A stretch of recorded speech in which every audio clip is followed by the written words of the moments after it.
aspas.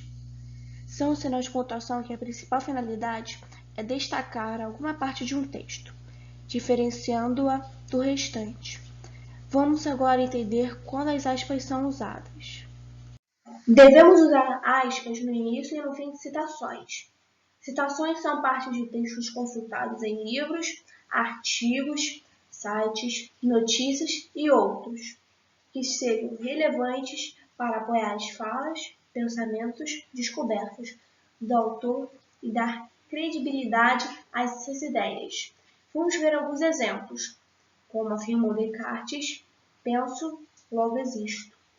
Mário Sérgio Cortella disse: imagine uma nova história para a sua vida e acredite nela. Usamos aspas no início e no fim de transcrições de outros textos. Transcrição é a representação da linguagem na forma escrita. A fonte pode ser um enunciado, falando em língua de sinais, ou um texto persistente. Vamos ver alguns exemplos. Agora, eu quero pintar as histórias da beira do cais da Bahia. Jorge Amado, Mar Morto, 1976. Amor é fogo que arde sem se ver. É ferida que dói e não se sente. Luís Camões, Rimas, 1953.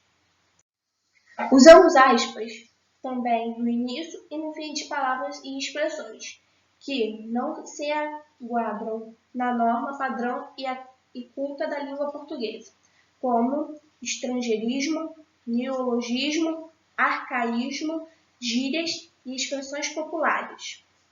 Estrangeirismo é o uso de palavra, expressão ou construção estrangeira que tenham ou não equivalentes.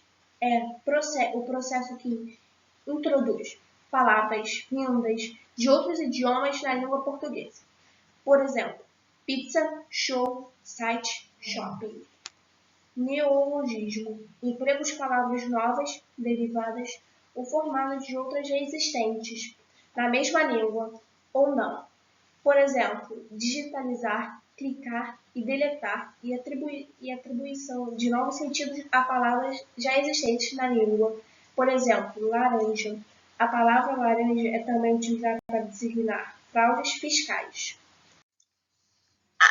Arcaísmo são vocábulos usados em outras épocas, cujo uso passou a ser desnecessário na atualidade, perdendo a sua razão de existir, ou cujo foi substituído por vocábulos sinônimos, mais adequados ao mundo atual. Apesar disso, ainda se encontram dicionarizados, por exemplo, quiçá, substituído por talvez.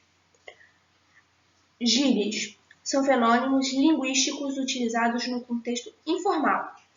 Sendo muito utilizada entre os jovens, são palavras ou frases não convencionais segundo a norma culta, as quais são utilizadas em algumas regiões e culturas, por determinados grupos ou classes sociais.